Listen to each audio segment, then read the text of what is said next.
Olá, queridos, Deus abençoe vocês. Aqui estamos nós novamente com mais um podcast Homens de Valor. E eu já quero pedir para você compartilhar o link desse programa e espalha geral para o maior número de pessoas que você puder. O programa de hoje promete, viu? É isso aí. Vamos à nossa vinheta, diretor? Até já.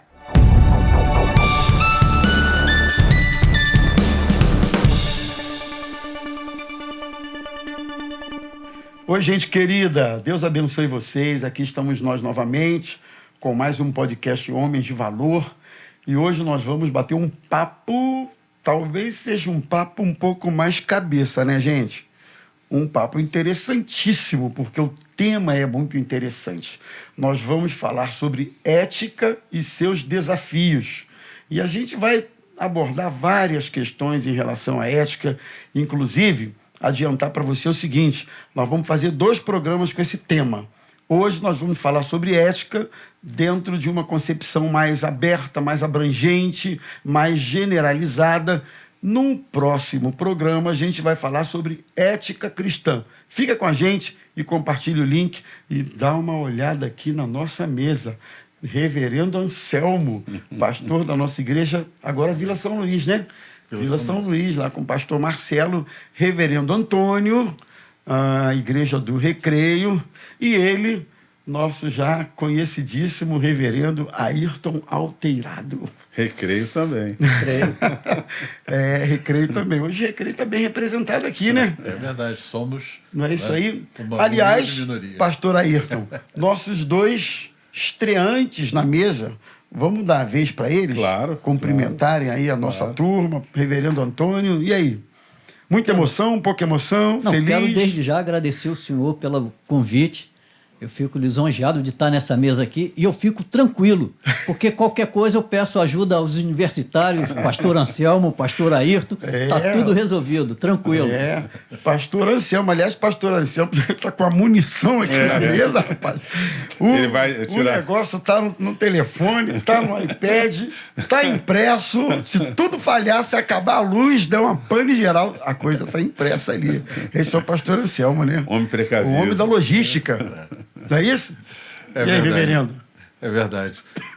Quero agradecer também, pastor Rômulo, esse convite, né? A gente está assim com aquele chamado friozinho na barriga da estreia, né? Mas eu creio que vai ser um papo muito interessante, muito proveitoso. Amém. E esse tema, eu acho assim, oportuníssimo. Oportuníssimo. Vocês, eu acredito que vão ter um proveito muito grande, né? E vai ser muito bom para nossas vidas. Muito Amém. bom, legal. Então, ética e seus desafios. Eu acredito que haja assim muita confusão, equívocos em relação ao que vem a ser ética, né? Muitas pessoas, eu acredito que não conseguem, talvez, assimilar adequadamente conceito de ética. Então, vamos trabalhar um pouquinho, inicialmente, isso aqui, para a gente entender e, claro, para as pessoas que estão acompanhando a gente também poderem entender. Ética vem do grego ethos, que significa costume, disposição, hábito, padrão de conduta. A gente entendeu, basicamente, 2 definições de ética. Uma, padrão de conduta. Esse padrão de conduta é estabelecido por um povo, por uma época, por uma cultura. Eles é que estabelecem esse padrão de conduta, que pode sofrer variações do tempo, do lugar. A gente, por exemplo, sabe que alguns padrões considerados antiéticos há algumas décadas atrás, hoje pode ser que não sejam mais. Então, esses padrões sofrem variações. Mas a gente também viu que ética tem a ver com caráter. Vamos destrinchar um pouquinho essa dupla definição ou concepção de ética? Vamos começar por aqui? Pastor Ayrton, vamos falar um pouquinho disso aqui. Padrão de conduta, costume, hábito estabelecido por um povo. A ética nesse sentido de caráter tem a ver com característica. não é isso? A gente faz aquele somatório de temperamento mais caráter igual personalidade. Se ética tem, nesse sentido, a ver com a característica do indivíduo, então existe já algo inerente ético que está com o ser humano. Como a gente está hoje falando da ética no sentido amplo, não bíblico, então já existe algo no ser humano de comportamento e convivência. Sim. Certo? Que já nasce, parece intrínseco. Isso seria uma característica, um caráter. Sim. Agora, como costume, tendo a ver com moral, essas coisas todas, aí é convivência. Sim. Então a gente poderia, acho que, unir as duas coisas. A ética está ligada a algo inerente ao ser humano e à sua convivência. Sim. Sim. Né? E por isso, por o ser humano, sociedades, culturas diferentes, talvez princípios éticos eles façam diferença de uma cultura para outra. Sim. Sim. Existe um elo comum, talvez seja o tal caráter, e um elo, né, e algo diferente que seria o costume. Então, no Oriente, de repente, algum princípio ético será diferente do Ocidente. Sim. Aliás, existe muito conflito Oriente e Ocidente, Sim. né, isso, coisas que são consideradas absurdas como antiéticas no Oriente, que no Ocidente se pratica normalmente e vice-versa. Sim. Então, eu acho que o pontapé inicial, eu penso assim, a gente tem que ter cuidado de não encaixar a ética como algo... Existe até um livro, há muito tempo eu li, chamado Ethos Mundial, ou seja, a ética do mundo. E aí falando como lidar com a natureza, tem a ver com ética. Sim, como eu lido com a natureza, como eu lido com o próximo, Sim. já que a gente vive nesse mundo. E tudo que eu faço tem consequências. O que é ético com relação ao próximo, à natureza, né, isso, à vida? O que é ético e o que não é? Sim. Então, eu creio que nós temos esses princípios básicos de caráter como inerente e também como modo de viver como adquirido. Agora, pastores Anselmo e Antônio, ainda dentro dessa pegada de ética como qualidade do caráter ou característica do caráter e ética como padrão de conduta. É interessante, vamos pensar um pouquinho de maneira separada essas duas questões. Ética como qualidade do caráter, a gente pode dizer que existem posturas, existem condutas, comportamentos, atitudes que ninguém nunca disse para o sujeito que aquilo não é bom, aquilo não é correto, aquilo não é aceito, aquilo não, eu poderia até dizer, não agrada a Deus. Ninguém nunca falou para o sujeito isso, mas há um entendimento, uma percepção ou um sentimento, algo assim, talvez eu pudesse dizer, quem sabe até cognitivo, numa pessoa que ela tem essa compreensão do que deve e do que não deve, sem ninguém nunca ter dito isso para ela. Como é interessante isso. Isso acontece, né, pastor? Sim, sim, acontece. Mas eu vejo isso como algo também de Deus, né? Sim. Apesar de não ser o nosso foco hoje de estarmos falando, mas eu acho que isso é coisa inerente de Deus. Deus colocou isso no ser humano. Então, a Bíblia diz que Deus nos fez sua imagem e semelhança.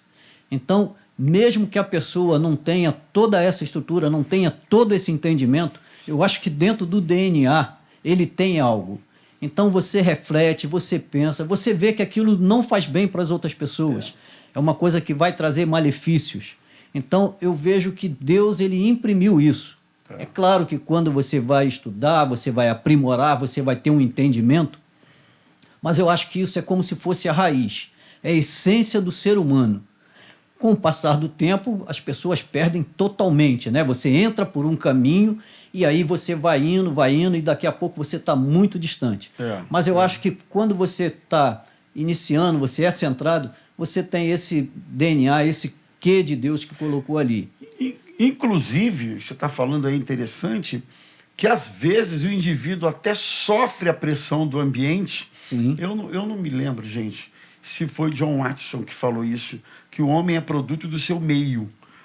Se a minha cabeça não estiver falhando, eu estou lembrando do conceito, o autor, eu acho que é ele. O homem é invariavelmente produto do seu meio.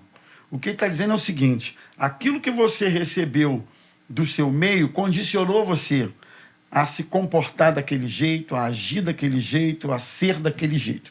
No entanto, tem pessoas que vão na contramão disso, que são pessoas que sofreram todo tipo de influência ruim do meio. Sim. E romperam isso e entenderam padrões que são padrões saudáveis.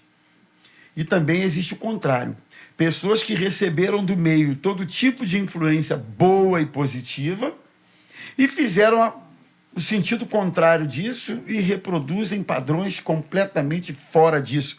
Pior ainda, às vezes você vê essa disparidade de comportamento dentro de uma família, entre dois irmãos que receberam, por exemplo, a mesma criação, os mesmos valores, os mesmos princípios, mesmo pai, mesma mãe, mesma casa, mesmo teto, e agem completamente diferente.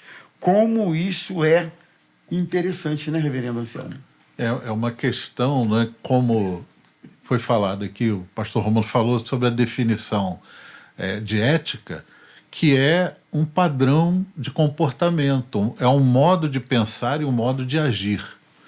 Agora, realmente causa uma curiosidade que essas pessoas que são fortemente influenciadas pelo meio em que vivem e pelo pensamento geral, né? O pensamento geral vai guiando as pessoas, isso é normal, isso é comum, senso comum, né? Mas, de alguma maneira, ela recebeu algo no seu discernimento que ela julga que aquilo que todo mundo diz que é bom, que é certo, que tem que ir por aí, ela reflete, ela disse, não tem alguma coisa errada nesse negócio. Né? De alguma maneira, ela não se submete, né, se molda, ao né? senso comum, à vontade da maioria. Né? Até o pastor Antônio mencionou isso, e eu também creio que é uma questão de Deus, né? Nós somos criaturas de Deus, não é o nosso foco aqui nesse programa, mas reforça essa nossa crença de que, de alguma forma, essas coisas que a gente não tem assim, uma explicação, reflete exatamente isso, uma partícula dentro de nós que vai nos guiando de alguma forma. Paulo, inclusive, fala isso lá em Romanos 2, né? Quando ele está questionando a própria nação que conhecia a lei de Deus, a vontade de Deus, e ele diz que os gentios, que muitas vezes fazem aquilo que é da lei dos judeus, se eles não conhecem, eles não sabem, mas eles fazem o certo de alguma maneira, porque Paulo usa essa expressão, a lei está gravada no seu coração. Sim. Interessante isso, né? Então pode ser esse caminho, essa explicação, né? Para a gente entender isso. Eu acho que não é demais a gente falar também que a qualidade do caráter que marca uma pessoa com a sua postura ética, etc., nem sempre está ligada obrigatoriamente ao fator religioso. Claro que o Evangelho transforma a nossa vida. Claro que os valores de Jesus mudam concepções, paradigmas, maneira de pensar. A gente sabe disso, né? Aliás, quando o pastor Anselmo e o pastor Antônio dizem assim, não é o nosso foco ainda, é porque hoje o nosso programa está trabalhando mais ética na sua definição, no seu conceito, né? E no próximo programa aí a gente vai entrar na ética cristã. Mais uma vez aí para quem está chegando agora e assistindo o nosso programa.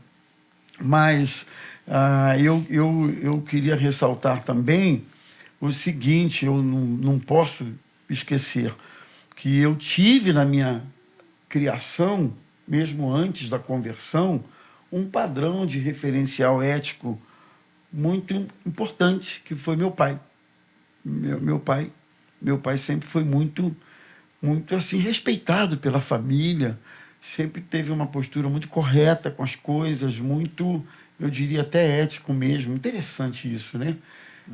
Então, assim, a gente viu inicialmente que ética tem a ver com padrão de comportamento, padrão de conduta, e tem a ver com qualidade do caráter. Ainda dentro dessa parte introdutória de definição, eu queria dizer também que, quando a gente fala de padrão de conduta estabelecido por um povo, uma cultura, uma época, um tempo, um lugar, é importante ressaltar que, para a gente acessar determinados lugares ou ambientes, a gente precisa considerar alguns códigos éticos que estão presentes naquele ambiente. Todo ambiente tem o seu código ético. E se você não souber fazer a leitura, dificilmente você vai conseguir ter trânsito naquele ambiente, né? Conseguir ser ouvido, interagir naquele ambiente.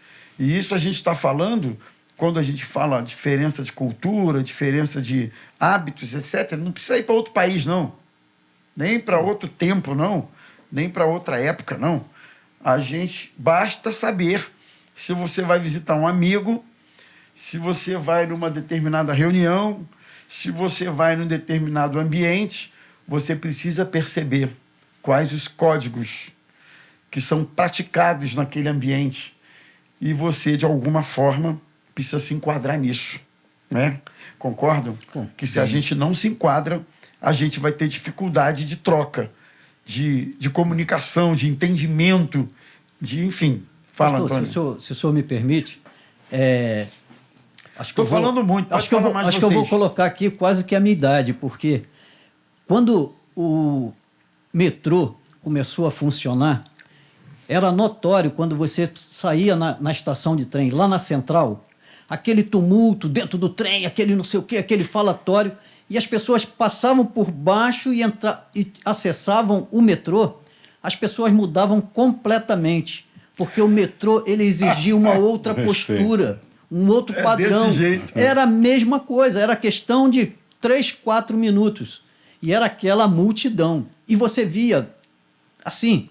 Uma transformação. Uma transformação, parecia túnel do tempo. A pessoa saiu dali, entrou ali. Então, isso aqui dentro você tem. Agora, também, eu tive oportunidade aí em um outro país, no Canadá, Montreal, você tem um código da cidade, do local, fechado, rígido, e que tem muitos estrangeiros. Mas todo estrangeiro que entra, ele tem que se adaptar àquele código. Então, 3 oportunidades Mas a questão rapidamente. ele consegue ler o código? Isso, é isso que eu vou falar agora. Vamos dizer, eu estava... Lá você tem bosques, você tem piscinas públicas maravilhosas, e em 2 oportunidades, nessa piscina, o tempo estava tranquilo, meu neto estava dentro da piscina, a gente estava sentado do lado, assim, na borda, e aí o tempo começou a fechar, questão de 10 minutos. Tinha uma menina com roupa de salva-vida, ela devia ter uns 15 anos, porque era férias, então os adolescentes eles trabalham nesse período, né, para arrumar um dinheirinho. E aí o tempo começou a fechar. A menina de 15 anos, ela me pega um apito, dá um apito. Opa! Todas as crianças saem de dentro da piscina. Todas. Eu fiquei assim, eu não entendi. Né? E minha filha falou assim, não, ela tocou o apito, que é para todas as crianças saírem. Não teve uma criança que falou, esse é o último mergulho, eu não te conheço, eu não te reconheço como minha mãe, aqui, como nada.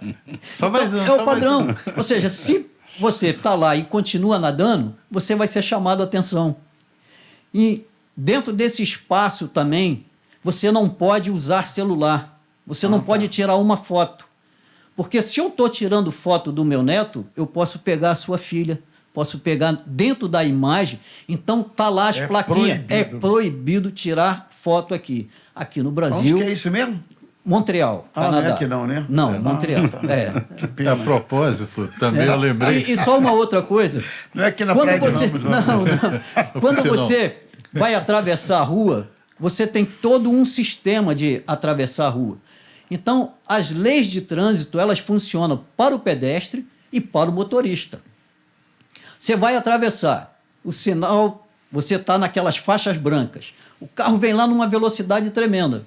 Você pode colocar o carrinho do seu bebê na estrada e atravessar, porque ele vai parar.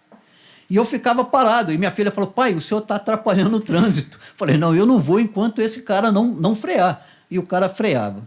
Você ia e ele não ficava aquela de acelera, não acelera, como a gente conhece muito por aqui, né? Ele esperava você atravessar totalmente para que ele pudesse então passar. Mas existe o outro contraponto. O sinal está verde. O que ele diz? Sinal verde para os carros. Para você Trânsito não. livre. Para você não. Para o pedestre, não. Se você for atravessar e a polícia estiver passando ali, ela vai multar você, Mesmo que não venha carro? mesmo que não venha carro. E Aonde que é isso mesmo, hein? não é Brasil, não é aqui, Achei é que Montreal. você E aí, essa pessoa foi multada. E ela falou, de um outro país, eu não vou aqui dar qual país, mas ela participava de um curso com minha filha e ela falou indignada que ela foi multada. E ela tentou conversar com o guarda, com o policial, dizendo, mas não vinha carro nenhum. Por que eu não posso atravessar? Aí o policial disse para ela, o sinal verde, o que ele diz?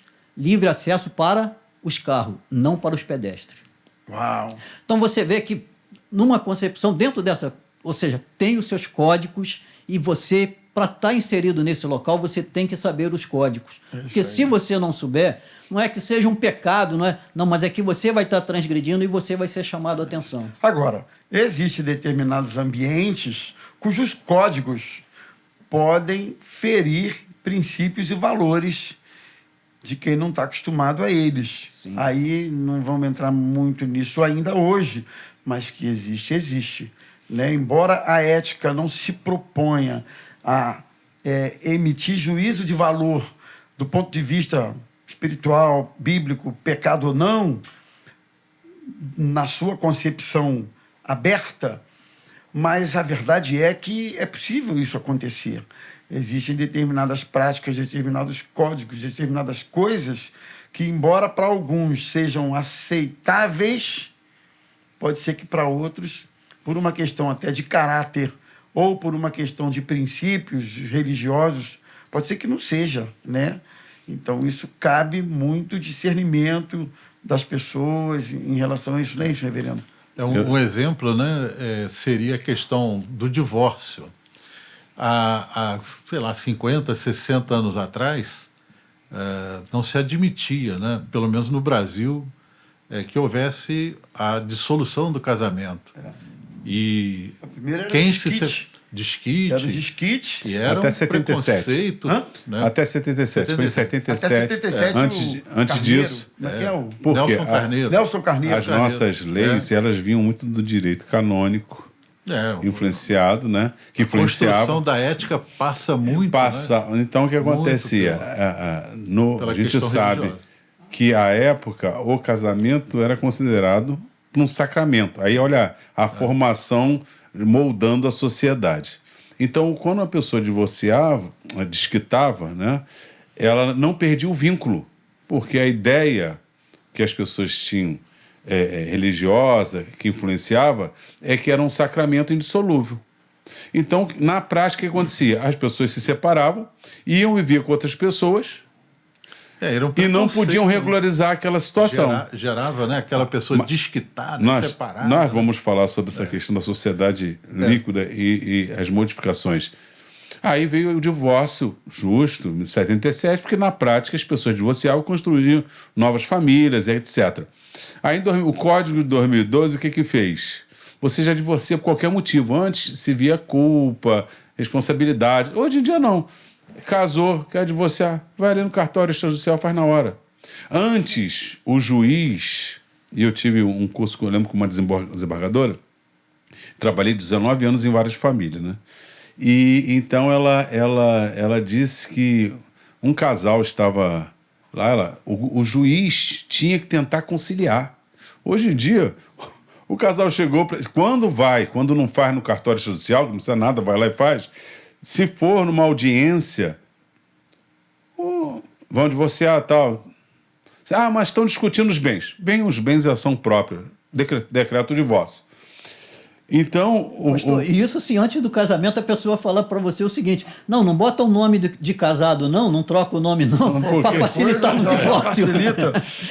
então, perceba como o casamento de algo bem rígido foi flexibilizando e ao ponto de hoje ser algo totalmente casual. Se não gostar, volta. Eu volto para casa da minha mãe.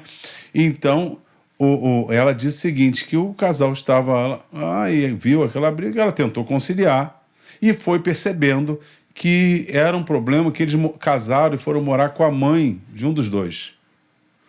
E a mãe influenciava, mas percebeu que havia um sentimento de amor entre os dois. E ela foi, olha só, não vou... Isso aí, olha o pensamento lá atrás, há 20 e poucos anos atrás. Não vou decretar o divórcio, né?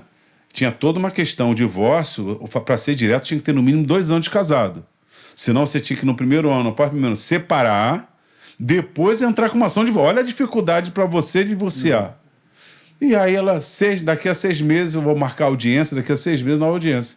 Sabe o que aconteceu? Antes de 6 meses, o casal entrou com um pedido que para terminar com a ação, porque eles não queriam mais se divorciar.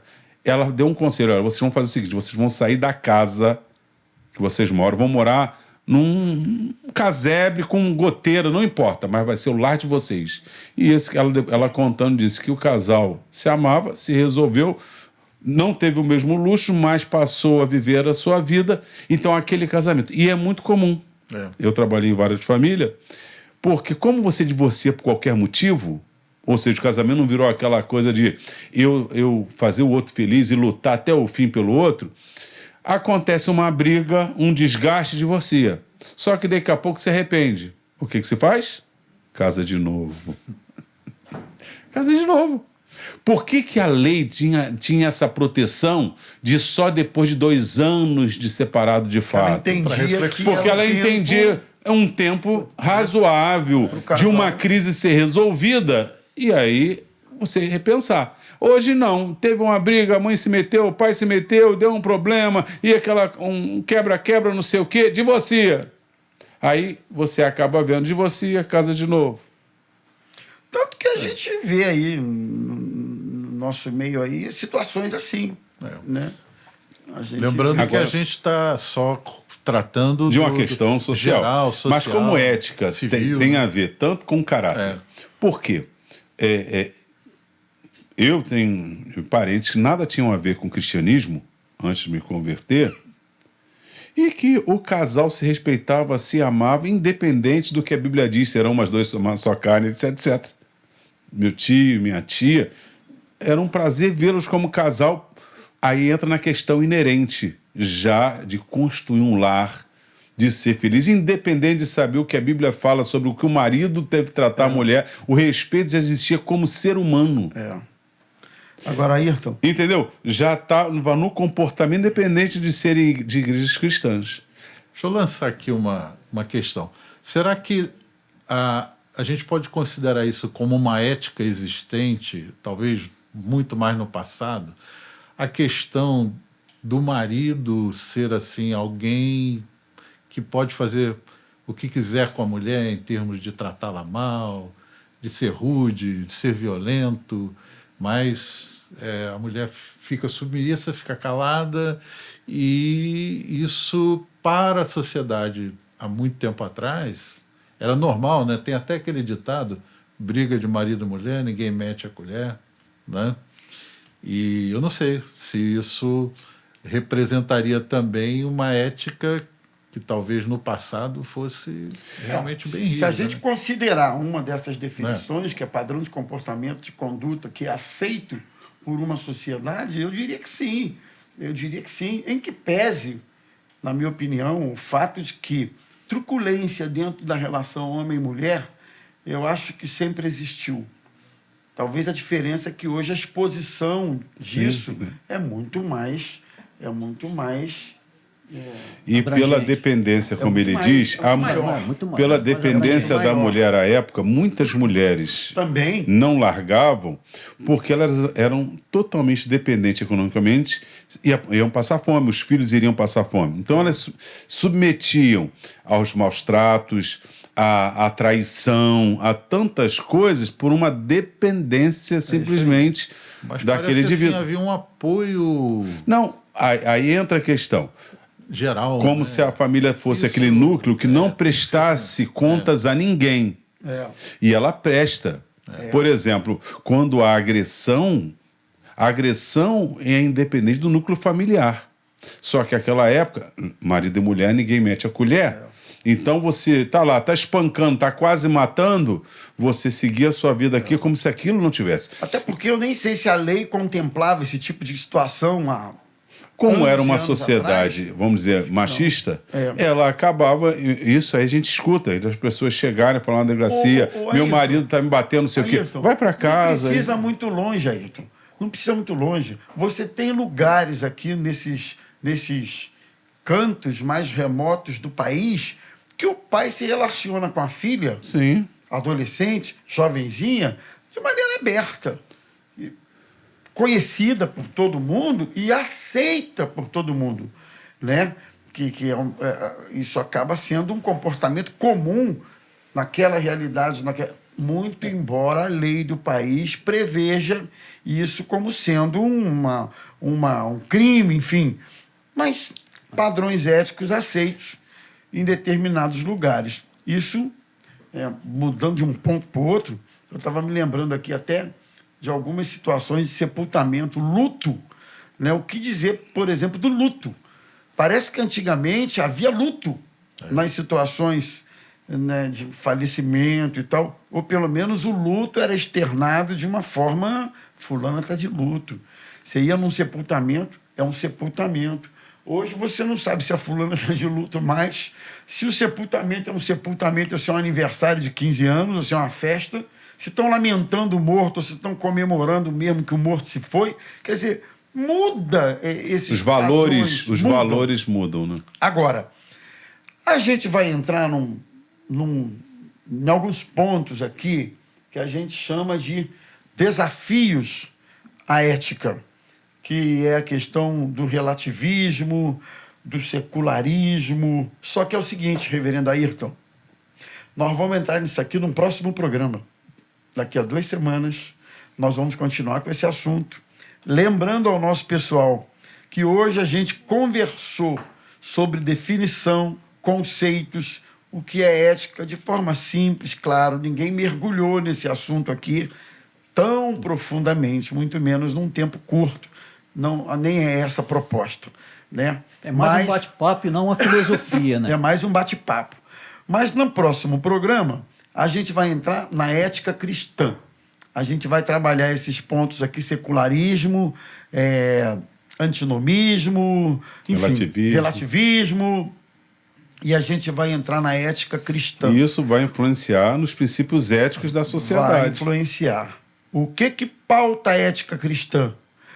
A ética cristã tá fincada sobre que bases, né? A gente viu que a ética é padrão de conduta, de comportamento, e a ética cristã. Então, não perca o nosso próximo programa e compartilhe esse programa de hoje, esse papo que a gente bateu hoje sobre ética, que eu acho que é um papo legal, interessante e até esclarecedor para todos nós. Deus abençoe vocês, gente. Um grande abraço e até o próximo programa. Grande abraço, pessoal aqui da mesa. Amém. Tchau, tchau. Amém. Tamo junto.